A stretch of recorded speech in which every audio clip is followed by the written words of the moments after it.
Yo, yo, yo, yo, yo, yo, yo. What's up? Ugh. Excuse me, this isn't carbonated.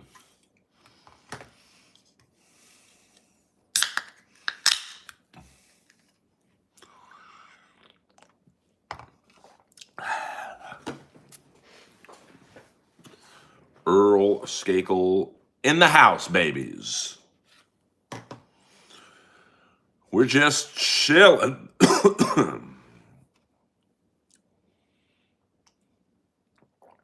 What up? What up? It's Daddy Man.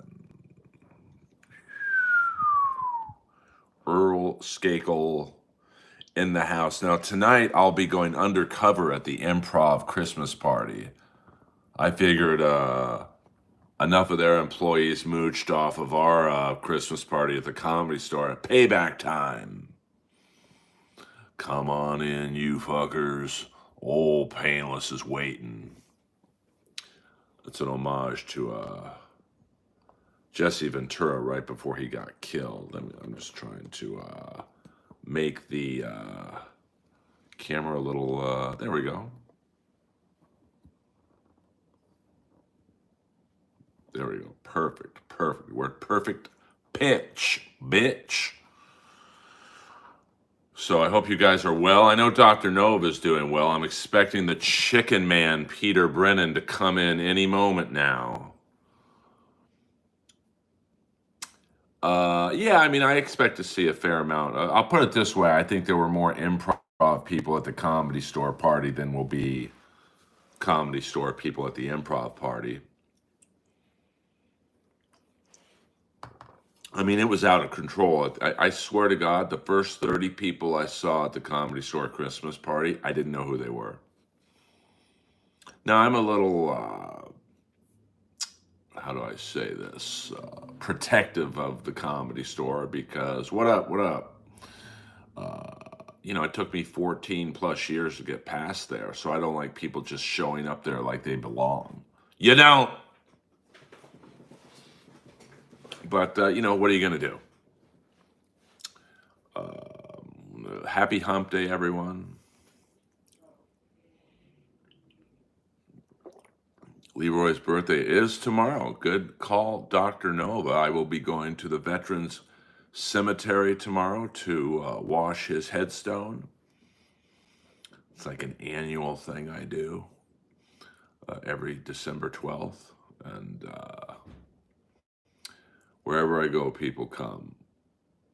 Binesh, are you new to the stream? Can you hit the like and subscribe button? Today is hump day for me. I don't know where you are in the world, but it is Wednesday, which is what we call in America Happy Hump Day. So I'm assuming a lot of you don't know who I am.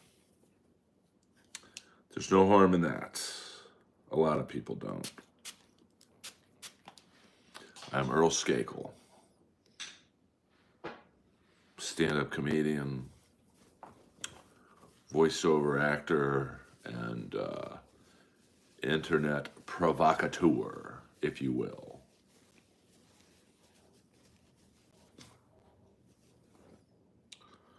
Welcome aboard the Earl train. Thank you very much.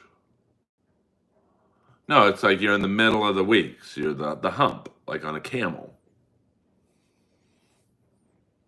Hump day for a stand-up comic is every day. Hello, arigato, konnichiwa, aimasu. It's the only Japanese I know. So welcome aboard to the Earl world. I dated a Japanese girl for 6 years, so I'm quite familiar. Okay, see you later, man. Thanks for hitting the subscribe button. See, that's how you do it, man. In and out. Hit like, hit subscribe, and take off. Okay. Oh, you're from Nepal. I mean, I'll probably never do stand-up comedy in Nepal, but welcome aboard. And I'm an American stand-up comic voiceover superstar. Thank you very much. Hello, Rachel. It's good. Always good to have a woman in the stream. We don't get many, to be honest with you. My fan base is primarily dudes. So women are always welcome in the Earl world. I hope to one day do comedy in Australia.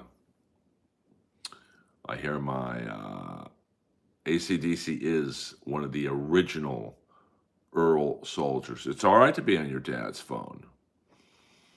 You know, a phone's a phone.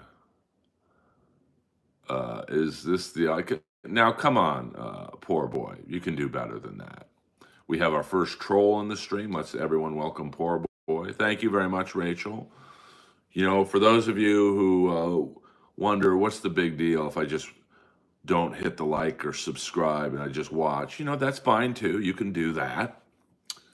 But it helps me, you know, the more likes and subscriptions I have, the higher up the algorithm I go. And I'm just 11 years old. Well, we don't really allow underage kids in here, to be honest with you.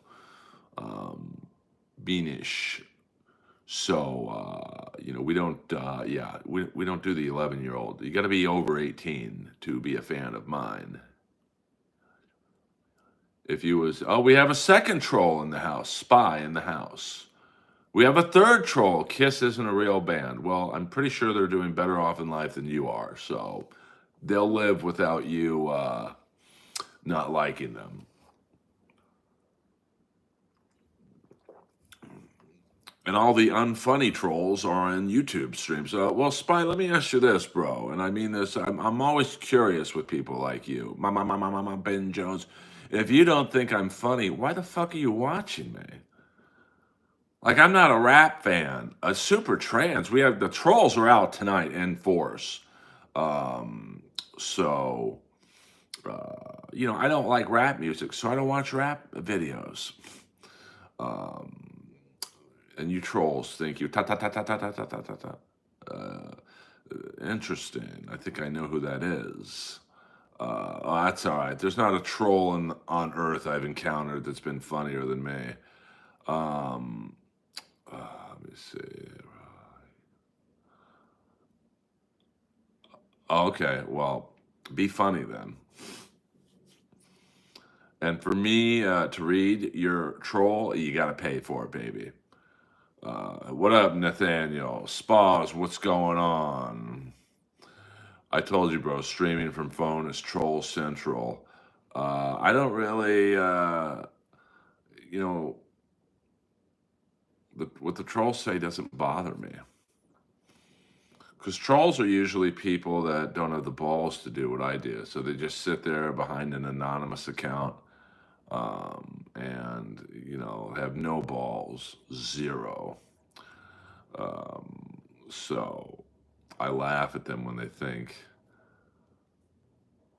you know, they're going to hurt my feelings. Well, you're not funny. I'm good, man. I'm a paid regular at the #1 club in the country. You think that doesn't mean I'm funny? Then fuck off.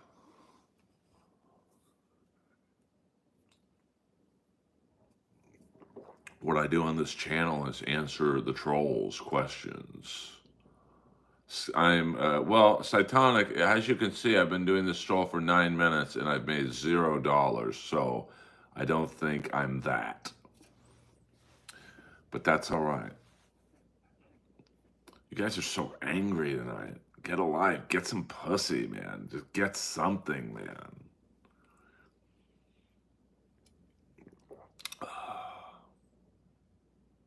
Yeah, Jay-Z, I mean.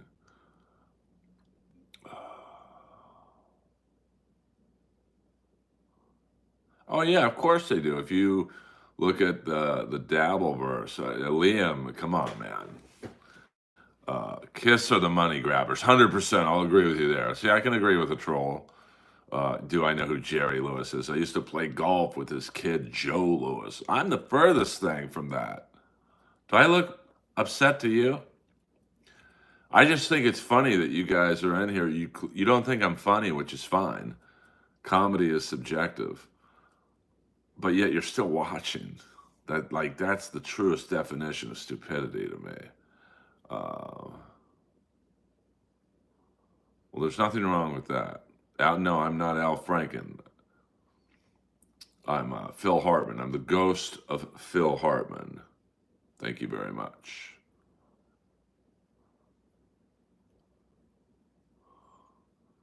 I definitely haven't done that. I can't stop watching. Okay. It is a little cold in here tonight. Let me tell you that much right now.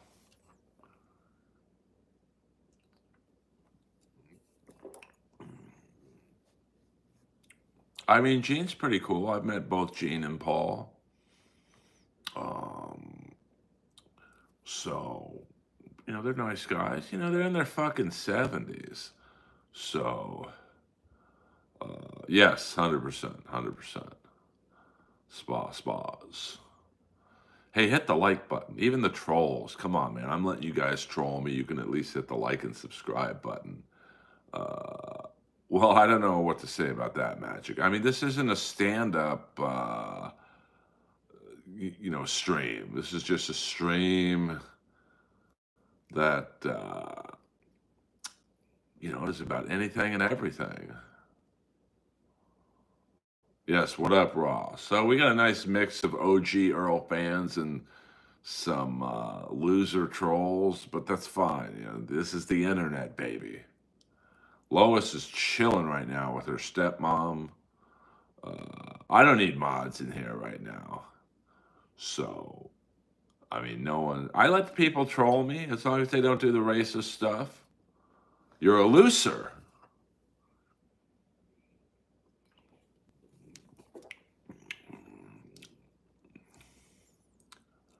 Eric Bischoff, the UK Eric Bischoff in the house. What up? What up? We got some people from Japan in here. We got people from Nepal, the UK. By the way, I'll be at the Comedy Store this Saturday night, 12:15, closing out the main room, the number one stage on earth, Australia. Big Bones Jones, one of my OG fans. Yes, it's the Brody, Kennison, Tripoli, Brian Holtzman spot, and now it is the Skakel spot.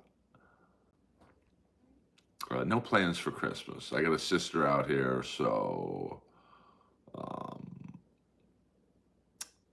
I'll spend it with her, I hope. Yeah, I don't mind trolls. I really don't, because I don't respect trolls. Yes, 100% ACDC. I mean, I would think Belichick would go to a more a prestigious school, but he's probably just happy to be around college pussy. Well, no, I don't mind trolls, but I find 99% of trolls are just people who have no direction in life. And hey, they go on my stream and go, hey, this guy's a successful comic. We're gonna shit all over him because we're not successful at anything we do. So, well, Jade, I can't answer that question. Joe has asked me to be on it, but we just haven't gotten to get. He doesn't like to be asked to be on the podcast, but he did ask me to be on it once, and so far we have not been able to coordinate. I would love to be on it. So, never say never is what I'm saying. You might see me on the Joe Rogan podcast experience sooner than you think.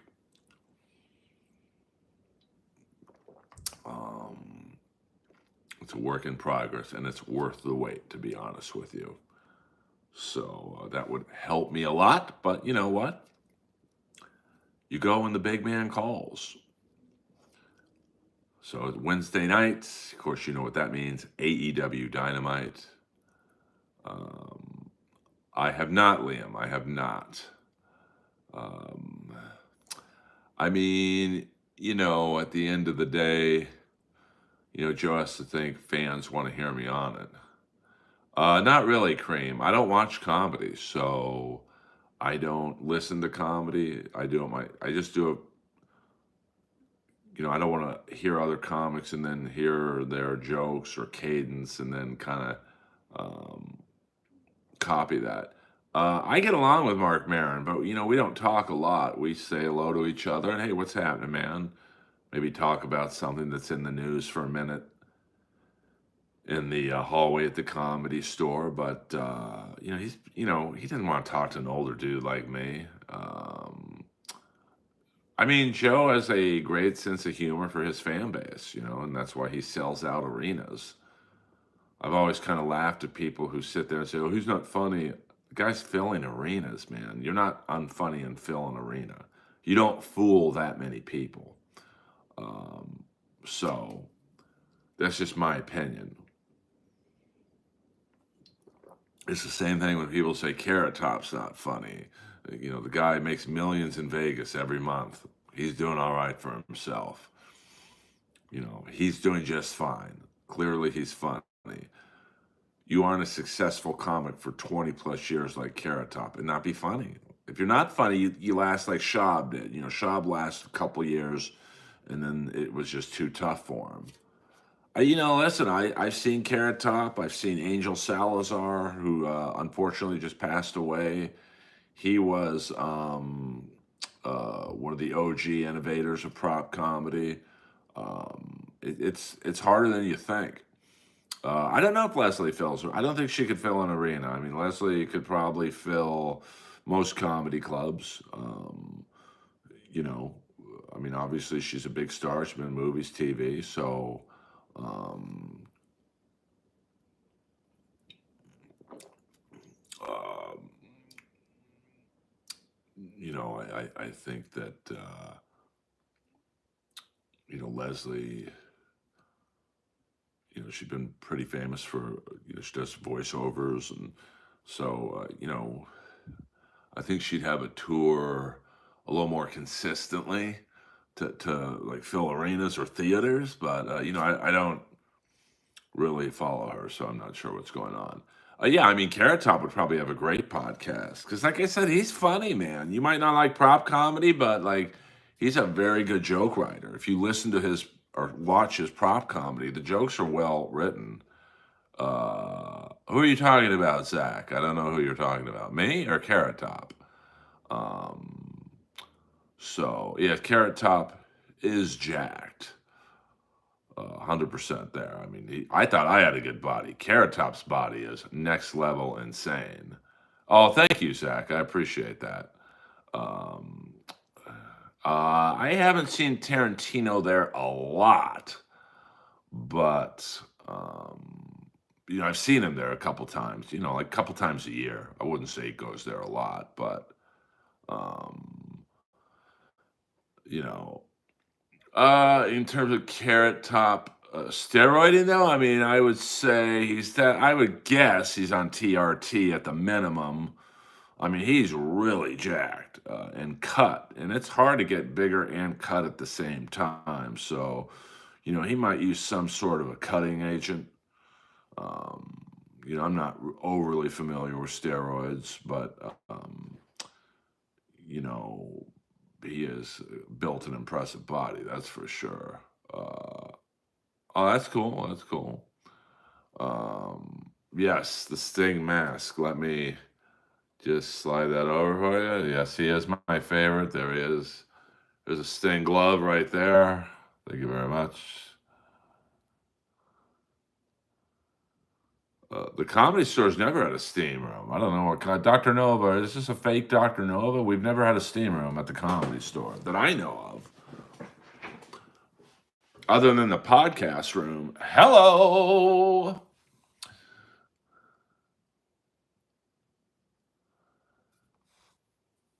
Well, I think Joe kept his spot at the Comedy Store because he's very funny and he's a good man.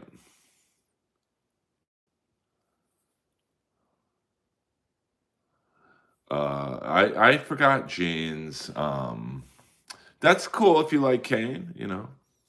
But I'll guess you're probably in your early 30s, so wrestling to me is very generation specific. Like, if you like John Cena, I would say that, my John Cena was Magnum TA. You might not even know who Magnum TA is. So, well, Spa, I don't know about that. I mean, we're getting into something that, is a little. What up, Tom? I don't know. I don't think. Whoa, whoa. I don't think Joe ever did that, but I don't know. No, I mean, there's never been a sauna or a steam room at the comedy store, and I've pretty much known it all. I mean, that used to be the video room. Well, I mean, Hulk Hogan is eternal. I mean, I'm 56 and I like Hulk Hogan. Um, you know, I mean, I would say you have to be at least 35 to like Hulk Hogan because he really hasn't wrestled the last 10 to 15 years. Um, yeah, unfortunately. But I mean, there's a silver lining. And yeah, the Von Erichs, as you can see, I'm a fan of one of the Von Erichs' great feuds, the great Kamala, the Ugandan giant. But what happened because of Magnum TA's auto accident is that Dusty Rhodes needed a new tag team partner to take on the Four Horsemen. And I think it was Dusty Rhodes' idea himself to turn Nikita Koloff face. And it's one of the great, if you look up Nikita Koloff's superpowers, the clip will come up when he turned face. And it is a pop of pops, no canned crowd noise. I mean, this is, still we're in the Cold War to a degree. So to turn a Russian bad guy face was pretty epic. Um, there's that great when Nikita Koloff was still a bad guy and they did the contract signing with Magnum TA. Obviously everyone knew it was a work, but Magnum TA never told his mom that, hey, wrestling's fake, in terms of the storylines. Like, this is all like a movie, it's set up. And so when Nikita Koloff jumps over the table and clotheslines Magnum TA, the camera goes to Magnum TA's mom, and she's like crying because she thinks it's real. That's one of the great vignettes of all time. Um, I never watched a game at Three Rivers, but I was a huge Dave Parker fan growing up. I just loved that 79 Pirates team. Kent Colvey as the closer, Bert Blyleven as the great pitcher, Willie Stargell, Omar Marino, Rennie Stennett, Manny Sanguillen, I think Ed Ott. A great team to kind of follow. And I mean, Dave Parker, it was that Russian. And, he actually, Nikita Koloff was so in character that in that one vignette promo, whatever you want to call it, with David Crockett, where he gave him the Russian sickle, actually broke David Crockett's jaw for real. But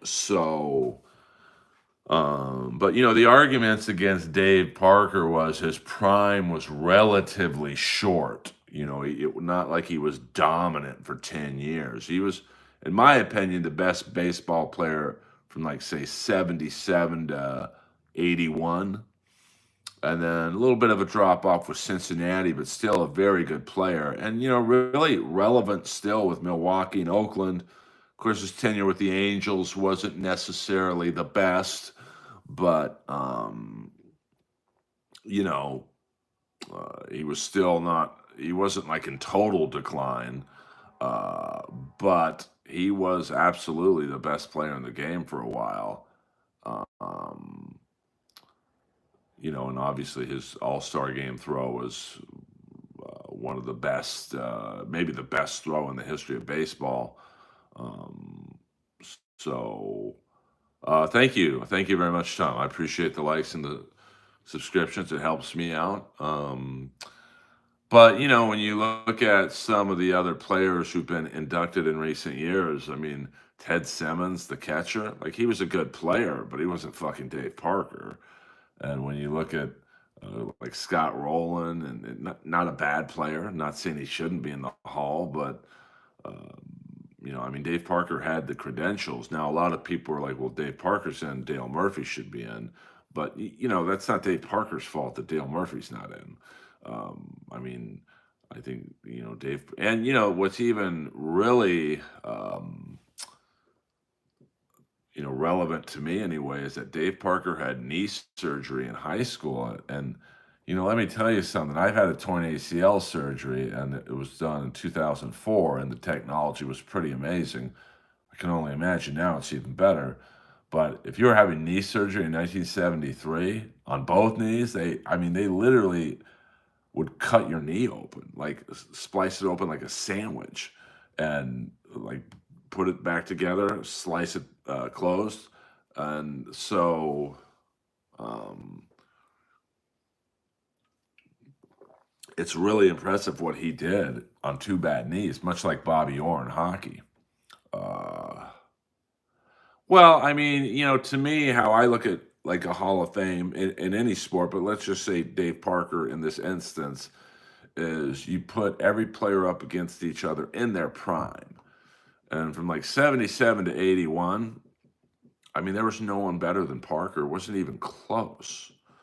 You might have a guy like in Cincinnati, say George Foster, who, obviously I think he was one of the first of that era to hit like 50 home runs, but he didn't really have a great arm. He wasn't that fast. I mean, Parker could hit. He could run the bases, stolen bases. He had a great arm, the best of his era anyway, arguably the best arm of all time. He hit for average. He was a good fielder. I think he won 3 Gold Gloves. So I mean, he really did it. But in his prime, there's very few players I would pick over him in terms of, hey, you can pick any player in the prime of their careers to start a franchise. To me, it's Dave Parker. Um,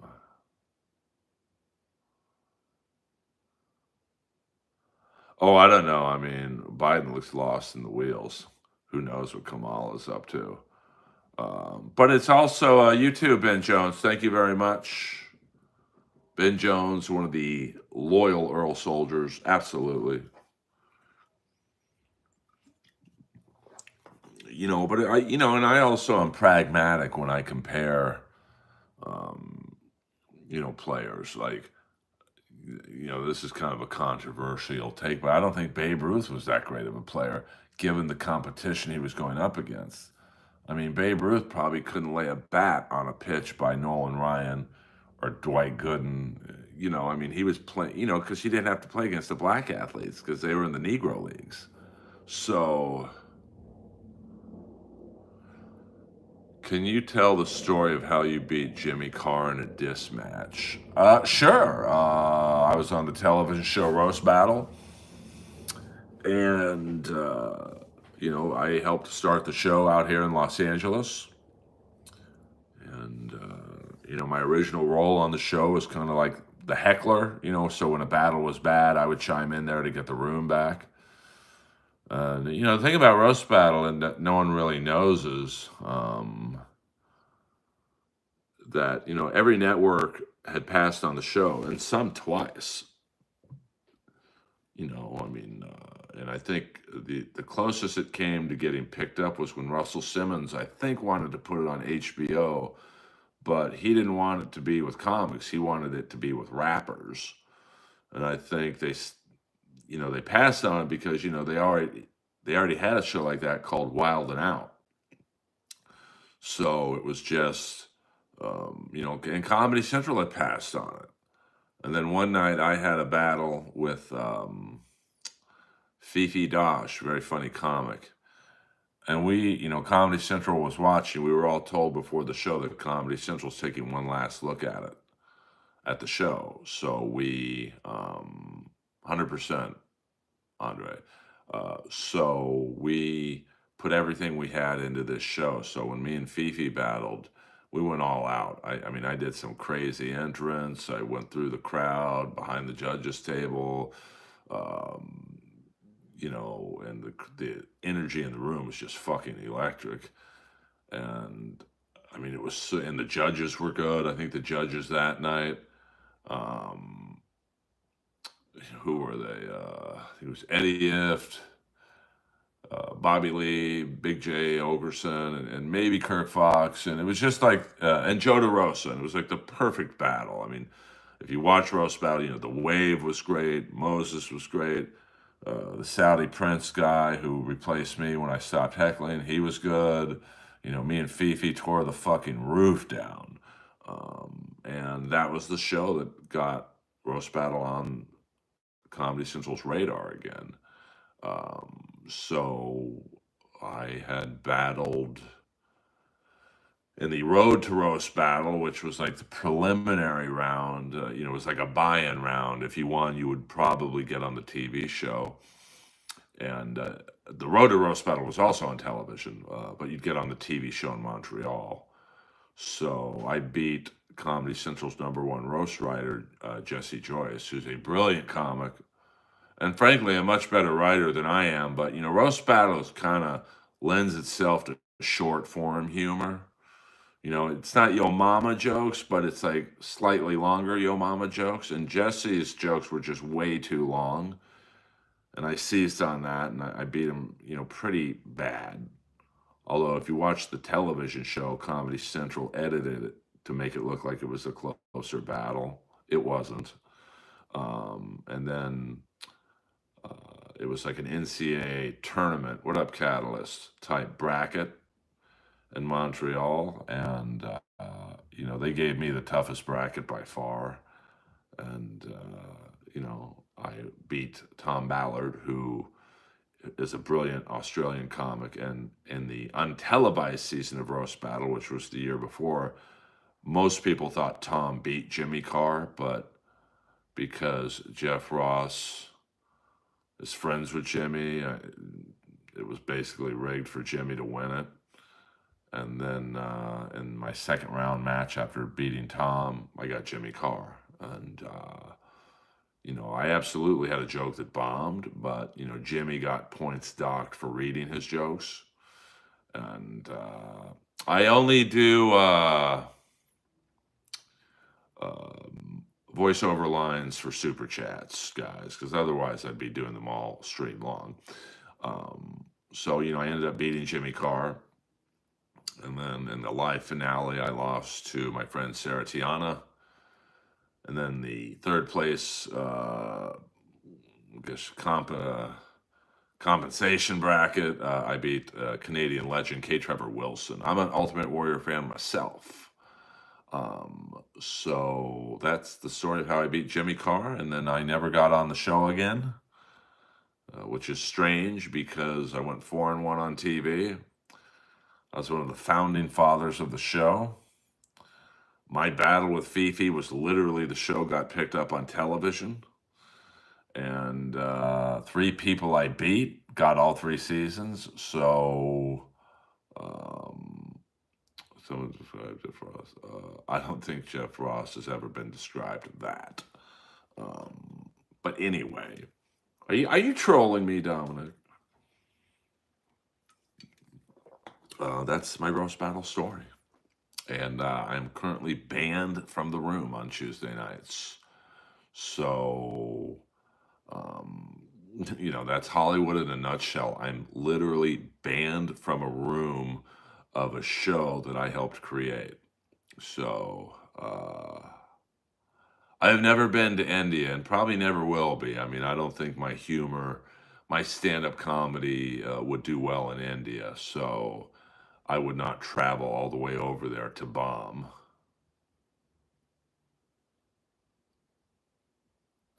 Well, I mean, I do think like my friend Sarah Tiana, who I lost to in Roast Battle, she's incredibly funny. She's funnier than most males I know. 100% Dominic, 100%. I don't know. I was told that if I wanted to watch a roast battle, which I fucking would never watch a current version of the show, it sucks. I mean, there's 1 or 2 funny people who do it, but other than them, it's like open mic level comics who think hanging out with Jeff Ross on a Tuesday night is cool. But I was told I would have to apologize to Jeff. That's Hollywood in a nutshell.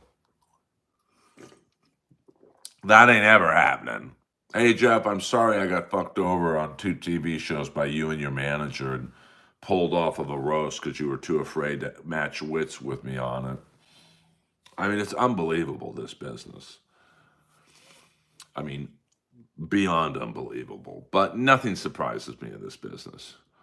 I am in the movie Benchwarmers, so that was fun. And being on Tyler, the Creator show, The Jellies, for a couple of years was awesome. I mean, Tyler was the complete opposite of Jeff in all capacity. Yes, my first cousin is RFK Jr. His mom is my dad's sister. A lot of people want to know. Well, happy birthday, Brookie. Yes, hit the like button, hit the subscribe button. I mean, who knows what happened at Diddy parties? I am surprised that we haven't seen at least one stand-up comic's name linked to Diddy. So, no, I don't think so, bro. I don't think so. Yes, I will be doing a voice on the new Call of Duty, and I have an audition for I can't say the name of the cartoon, but it's one you probably have already watched many a time.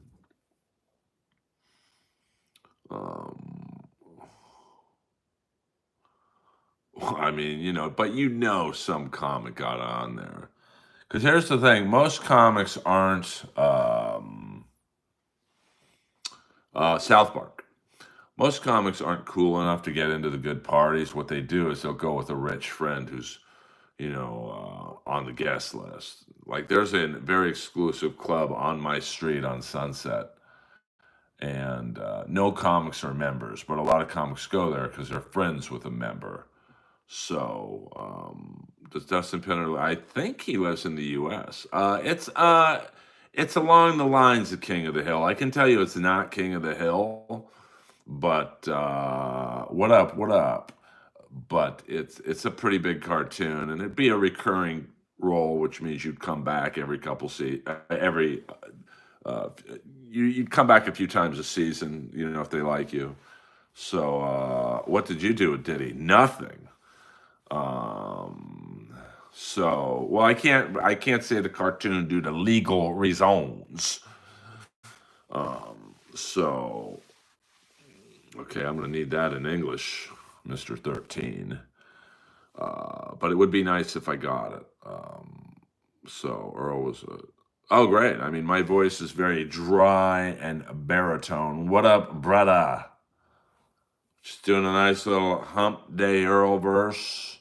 Then I'm gonna work out, and then I'm going to go to the Improv Christmas party and invade. I never met Diddy, never been in a room with him. I'm not really around a lot of rappers. I mean, outside of Tyler, the Creator, I've never really been involved in that world. And Tyler doesn't really run with a posse. He's got him and his friend Lionel, and that's out. I mean, I guess he's a comic. I mean, he voted for me in Roast Battle, my first battle against Tom Ballard in Montreal. So, but I haven't seen him since, to be honest with you. You're stacked like Henry Rollins. Yeah, I mean, I'm a pretty big dude. I mean, do you like Sting the Bass? I like Sting the Wrestler better. And I like Sid Vicious.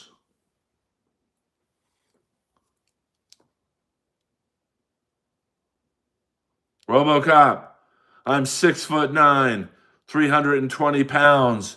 I am the real Man of Steel in the NWA, and you better learn to like it. See, I did a little impression for you guys. Oh, well, yeah, I definitely need clear eyes, I'll tell you that much. Well, I mean, I don't really know. I don't know.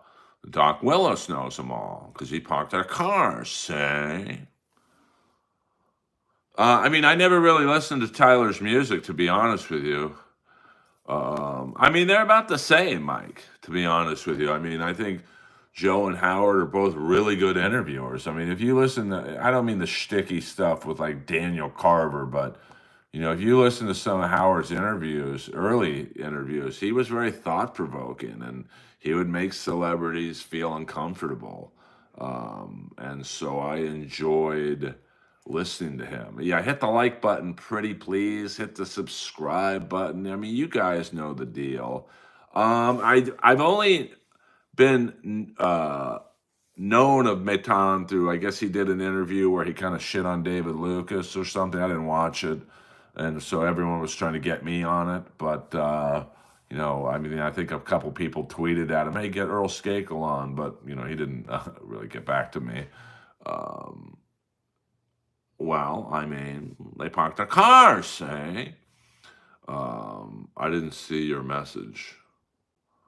Yeah, I mean, Howard's not as good as he used to be, but I'm talking in maybe the era right after the WOR show on Saturday night days. It was when he would interview people, like his interview with Ray Liotta and other people, like it was really good, but he got too big. But I get it. The guy's worth probably $1 billion, man, from being a small town or small time radio guy in like Rochester, New York, to getting a $500 million contract from Sirius. I could see where he would change. Yeah, I mean, he's a good interview. I love Harlan Williams. I mean, I didn't really, looking back, I don't know what happened to the whale's jawbone. I know my sister has the teeth, like the molars of the whale, and you could sit on them perfectly. Um, so, but I think that, like Howard would never have Daniel Carver on now. You know, they got. I don't think I would do Kill Tony again. I just didn't enjoy my time on it, to be honest with you. I got to respect you as a comic. If you want to roast me, I got to respect you, and I don't respect anyone on that show in terms of the contestants. It's like I've been doing comedy for 25 years. You can barely stumble through 1 minute of comedy with all the fucking help you have on this stage of a band, Tony, Red Band, the sound effects, 3 famous comics, and you still are stammering through 1 minute of comedy. You're not going to shit on my comedy, Holmes. Well, I just didn't enjoy, like, I don't respect the comics who do it. They're all like open mic level. And I don't think it's funny to shit on someone who can't really fire back at you.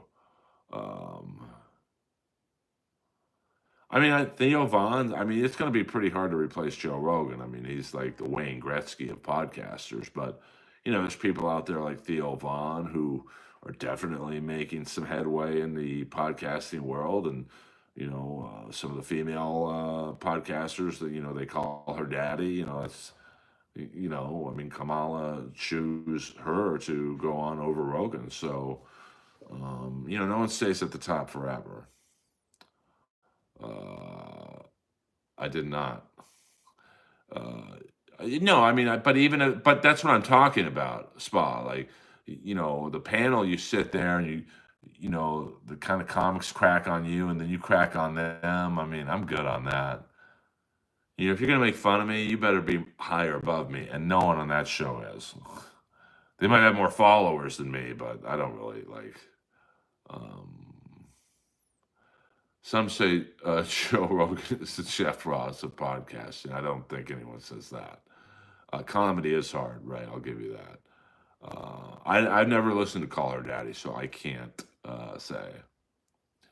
Oh, I absolutely think that if Kamala would have gone on Rogan, she and then Tim Walsh, they would have, said, "Hey, we're going to go on a platform that's in general a little right leaning, and we're going to sit there and we're going to, have a tay-to-tay." And no, I think, are you ready? She refused him. Like, she basically said, "You can come to my campaign headquarters in New York and I'll give you 1 hour." And then Rogan refused her. So, either side could claim that they turned down the other side. So, and I think it would have been good. Listen, whether you like Trump or not, whether you voted for Kamala or not, Trump was good on Rogan. He's likable. And I tell you, the interview that was even more like, I think, um, more light was shown was the one he did with Vance. Like, he made Vance seem like a human. Like, he made Vance seem almost likable. Like, okay, this guy is human. And I think that could have been done for Walls and Kamala. She would have had a hard time on there for 3 hours because, she peters out after about 20 minutes, I've noticed. And Rogan would have grilled her on immigration, and she would have just stuttered and stammered, and it would not have been a good look. Um, well, but my point, Kevin, is that Rogan is such a good interviewer. He made Trump look good, and it's my opinion that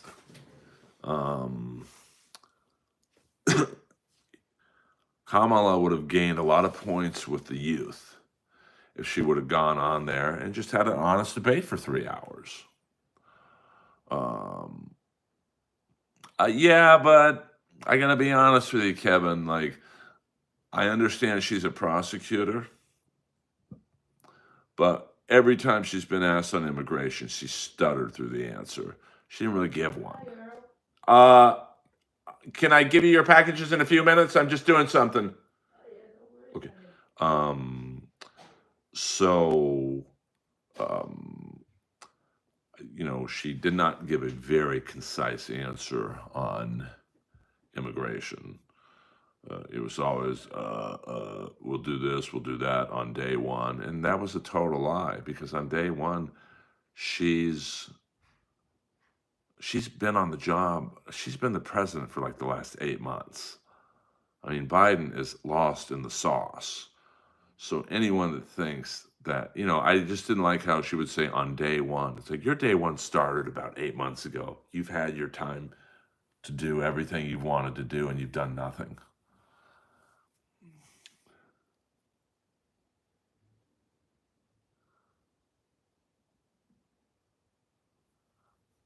Well, I mean, I think Rogan and Trump get along. I think they're friends for sure.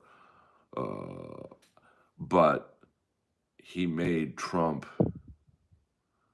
seem like one of the boys because he is one of the boys. And I think and like I said, I thought the better interview was actually with Vance, who, Vance in any non-Rogan interview that I've seen kind of seems stiff, not a lot of personality, very programmed. But on Rogan, he seemed like a guy you'd want to have a beer with. And I think that was important. Like, Walls added nothing to Kamala's ticket, like nothing. I mean, that's why they lost.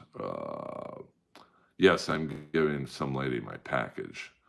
Well, I mean, I'm someone who lost my father to cognitive decline, so I'm not making fun of Biden for that. But I do think it's scary. Like, you look at Biden the other day, he just looked fucking lost when he was talking. And so that behind the scenes, Kamala was calling the shots. So it always bothered me when she would say, on day one, I'm going to do this. It's like, your day one started. You're on the clock, baby. Show me the money, honey. So, and Walsh was just a horrible. He literally added nothing to the ticket. So I'm surprised they didn't go with Shapiro. But I'll be honest with you, I don't think Kamala would have won with Shapiro anyway. She was a doomed candidate. I thought that she was already winning the abortion issue, and I thought she spent way too much time on it. I mean, even Trump knew that. Trump punted on abortion. He's like, oh, we'll let the states decide. Like, he was like, hey, I don't want to talk about it. So I think Kamala just spent way too much time talking about abortion. You're already winning on this. Your problem is immigration and inflation. You're losing on that. And she never really addressed either. So, there's a reason she lost. I mean, and I think it was closer than most people would say. I mean, like, she lost all the swing states, but it was by kind of low margin, so it wasn't like a blowout. On paper, it's a blowout because she lost all those states, but barely. I mean, we're talking if she had a better vice presidential candidate, maybe she goes on Rogan, she appears more human. And to be honest with you, I think her biggest mistake was basically, um, she was like doing that argument.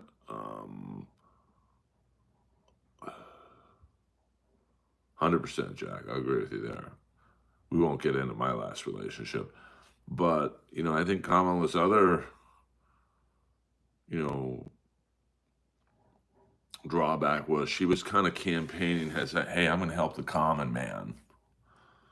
I'm going to help the middle class and the lower class. But yet, you're paying Oprah Winfrey, Springsteen, Beyonce, all this fucking money. And they're all either close to or, in Oprah's case, absolutely billionaires. So you hang out with billionaires. You're not for the common person. You literally got $1 billion in campaign money and you're 20 million in debt because you just threw money at shit. So, yeah, that's a fact, Jack. She should have done the MLC. Well, but I mean, it was a close blowout because it's not like she lost Michigan by 1 million votes. It was, very competitive in all the Wisconsin. It wasn't like, it's like, I remember that this is probably not the best way to explain it, but a couple of years ago, the Kings got swept by the Vegas Golden Knights. I think it was 2018. And they got swept, so they lost 4 games to 0. So if you don't look at the score sheet, you just see 4 wins to 0 wins. Oh, the Kings got blown out. But they lost 2 of the games in overtime, 1 double overtime. The other 2 they lost by 1 goal. So it was hardly a blowout. Well, I enjoy talking about politics. So Kamala the wrestler, absolutely should do the OnlyFans. But I'm just fascinated by politics. And a lot of people don't understand that. They're like, well, Earl, you didn't even fucking vote. How can you be fascinated by it? I'm still fascinated by it. I just didn't like either candidate. And I voted for Trump in 2020. So I just, there's too many court cases, too many sexual assault accusers. I mean, they all ain't lying. I mean, I disagree with you there, Spa. I don't think it, like I said, I think the hockey analogy I just did of the Kings being swept by the Vegas Golden Knights in 4 games, on paper it's a blowout, but when you look at the scores of the game, every game was a 1-goal game. So, 1 goal here, 1 goal there. And I think if Kamala went on Rogan and it was a good interview and she stood up to Joe and stood her ground and gave good answers, she would have swayed a lot of people. And the same thing with Walz. I mean, you talk about someone that needed to go on Rogan, it was Walz, because he was a virtual unknown. I mean, he was more unknown than Vance. So, I mean, listen, at the end of the day, Trump won. I mean, there's no denying that. And he won the popular vote.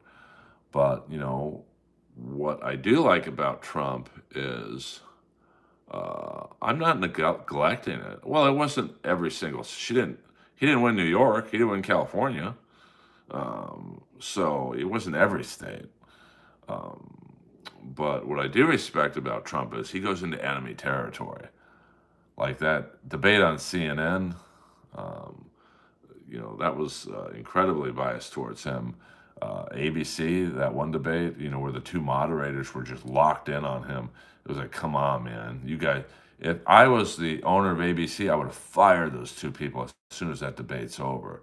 And he went to that Black Women's Conference, which, like, given some of the things he said and some of the things about his father not renting to people of color, I would not have gone into that one. He did. Well,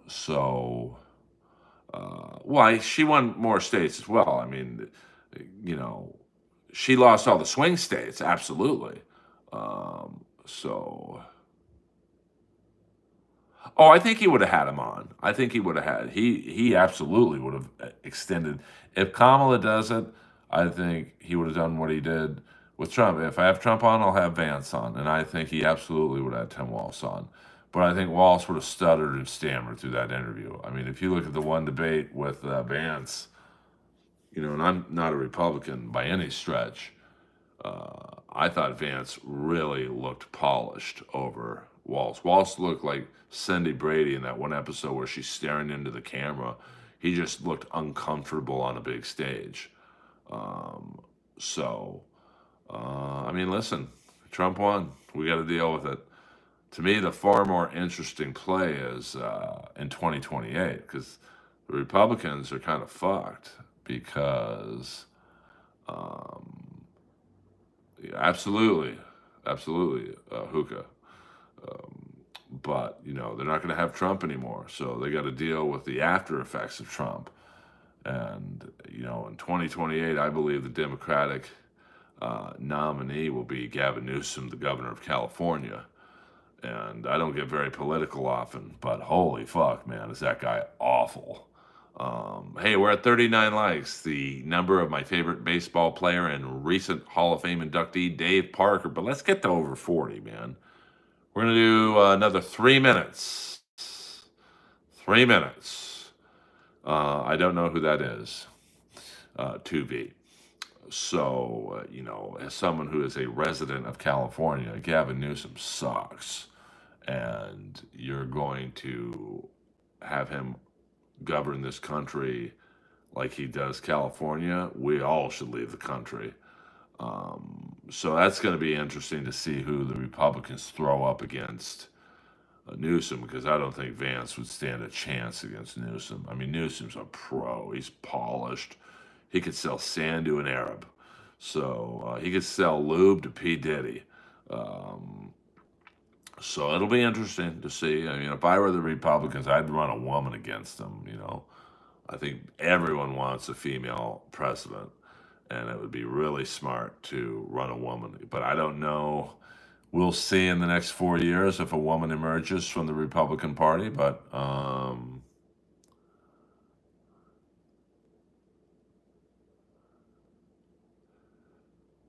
well, no, I'm not saying I don't respect Vance's pedigree, but he's a little stiff. Like, he's not necessarily engaging. Newsom is a used car salesman. So I just think he would take Vance in a debate because he's going to be really polished. I mean, he is Kurt Russell in used cars. But we got 4 years to figure it out. Yes, thank you, William Zoom, for coming in moderate. Yeah, Tulsi Gabbard. I mean, I don't think she would win in a general election, but you don't know. I mean, that's the thing. We got an 1 minute and 30 seconds. Well, I don't think Kamala was a good candidate. And I think, what happened with her was obviously Republicans dislike her. But I think what also took her down was I think a lot of old school Democrats were not happy that she just kind of walked into the nomination. There was no primary. There was no, she wasn't toughened up by some tough debates beforehand.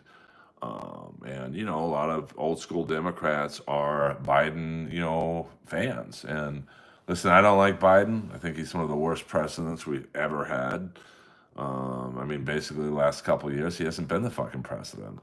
It's been a shadow government running the show. And I'm not turning this into the Alex Jones podcast, but I mean, Biden just looks fucking lost up there, man. And like I said, I lost my father to cognitive decline, so I'm not making fun of Biden for being old, but my father never had the nuclear codes. This is the fucking real deal here. Do you want Biden getting the call at 3 a.m? Hey, Russia's attacking us. What do you want to do?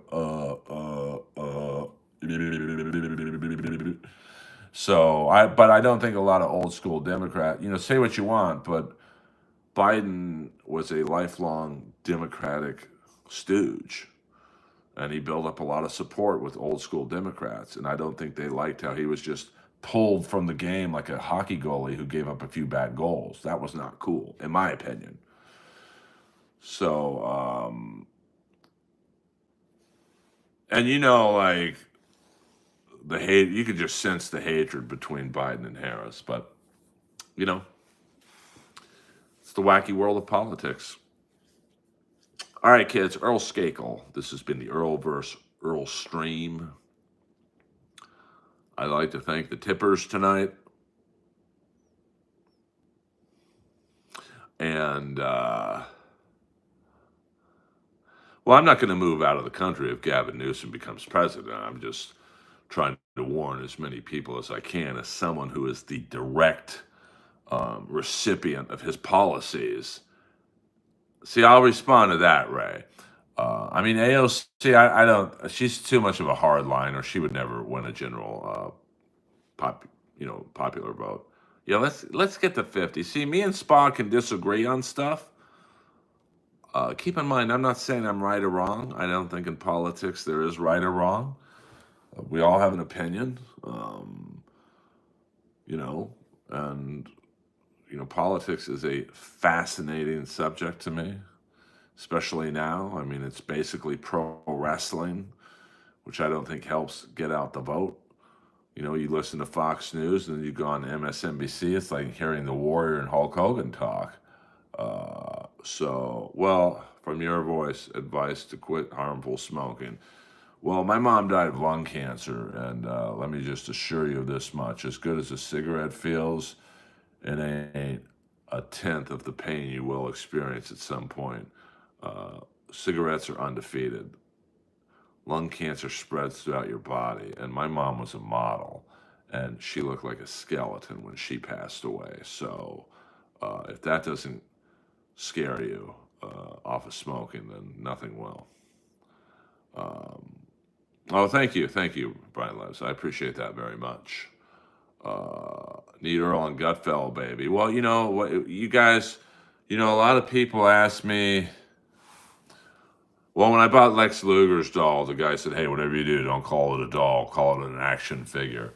You guys often ask me, "Hey, Earl, how can we help you? If I can't financially support you because, whatever reason, that's fine. You can send out a tweet to Gutfeld and going, hey, we need at Earl Skakel on the show or whatever." And now, am I saying that's going to get me on the show? Not necessarily, but it gets my name into their heads. So then when, or you go on Instagram, that's, no, I was called into a cartoon gig, so I could not go on the Gino Bisconte show. I don't know a lot about Bitcoin, to be honest with you. I wasn't quite as excited about it as my friends were a couple of years ago. All of them were saying, put your money into Ethereum and all that. And all those people who told me that had to get a second job because they had no more fucking money after it went belly up. Now I realize it's rising, but thank you. You too. Take care of your health. Thank you very much.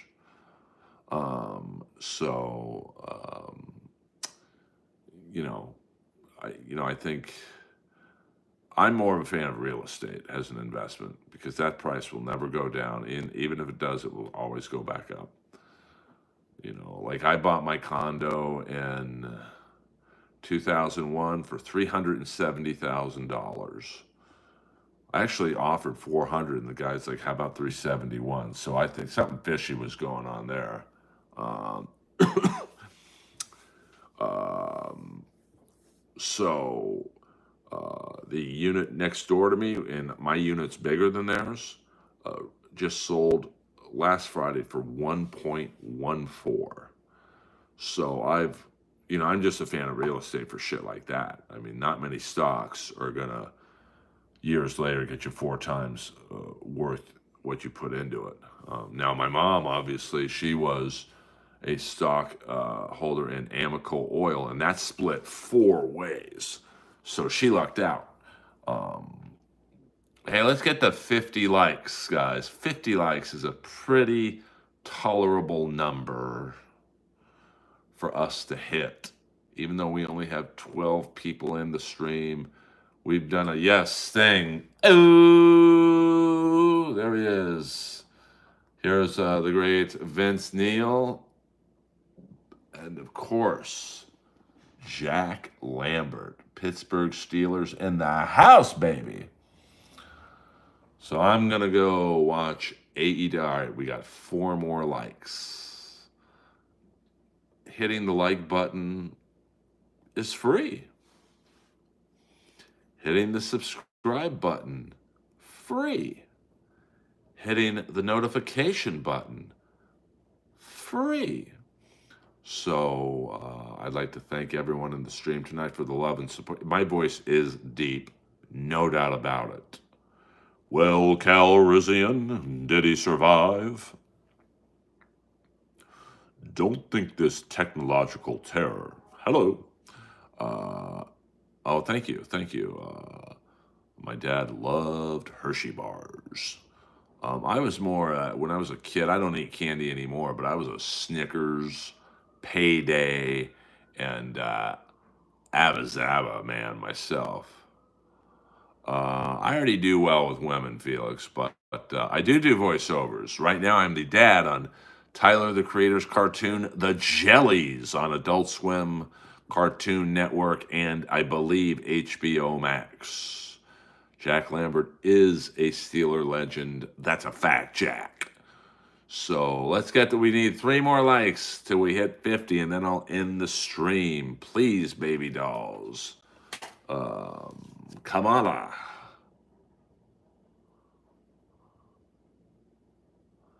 I mean, there's worse movies that have been made, Troy. That's a fact, Jack. Yeah, Reggie bars were good. I'm trying to think what other of course, I was. What were those things that popped in your mouth? Uh, Bottle rockets or crack? They were like crack. They were the rage of the early '80s. You'd put them in your mouth and they just like pop in your mouth. Pop rocks, yes. I was a fan of those. Let me see what else. I mean, Milky Way was pretty good. Mounds. No, I'm not putting dicks in my mouth. Hello, I see what you did there, Jay. You're getting a little dirty humor in towards the end of the stream. All right, we'll go to the 70-minute mark. So you've got 2.5 minutes to. Let's hit the goal of 50 likes. When I started this stream, I said I want 50 likes and no money. And goddamn, we're 3 likes away from getting there. Cytonic, you're getting unfunnier with every troll. Come on, man. Be better than that. Be better than that. I don't mind getting trolled, but fuck, at least be funny. I might have the most unfunny trolls in the business. You think the Tyson fight was rigged? Lemonhead's very good too. Spree candy. Oh my god, how I have any teeth left after? I would just chew on those. Jolly Ranchers, of course. Here's the weird thing about not really, because I make 6 figures a year doing comedy and voiceovers. I guarantee you don't do that. But you keep fooling yourself. But keep hate watching me. I'll take the views. Hit the like button, bitch. Hit the sub button so you can come in and hate watch every single time, brother. The weird thing about the Tyson Paul fight was in the first 2 rounds, Tyson looked unbelievable. And then the next 6 rounds, he looked horrible. Like he looked lost. So I would say at different points of the fight looked rigged for both guys.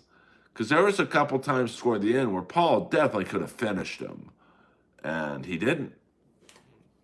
So, in that first round, especially with Tyson, I thought, oh, he's going to knock him out.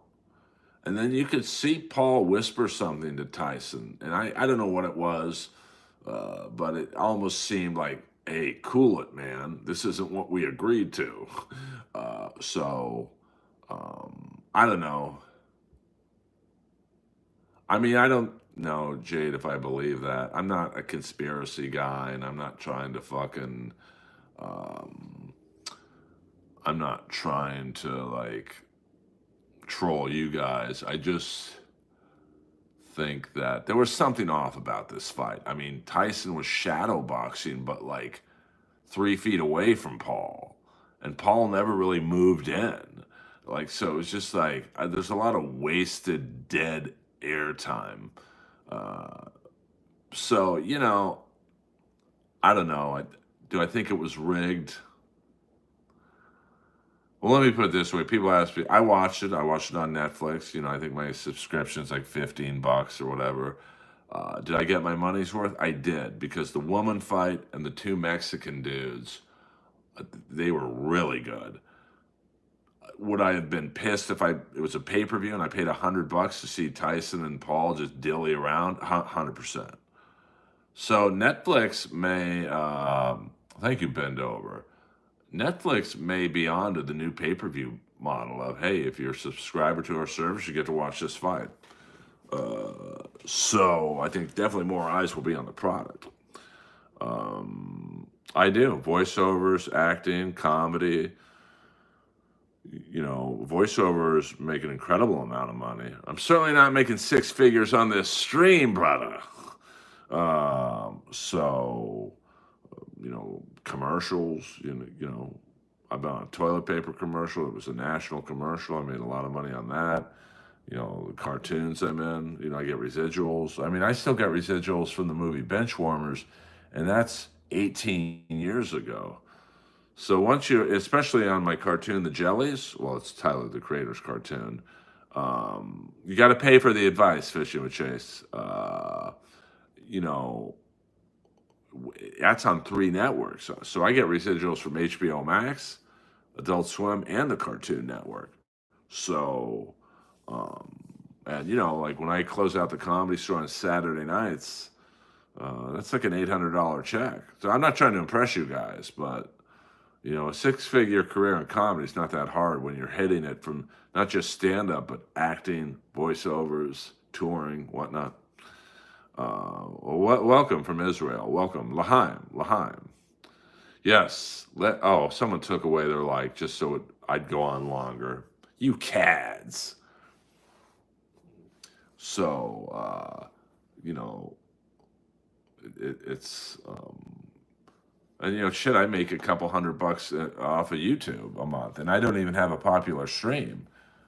But I get, the majority of that money is from people watching the shorts and the videos, and it's a cumulative effect. So Gutfellas had, well, I mean, Al Pacino had one at like what, 85 or something, and he can afford it.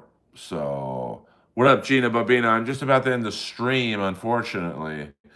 But do they pay you enough money for a mansion? No, they definitely don't do that.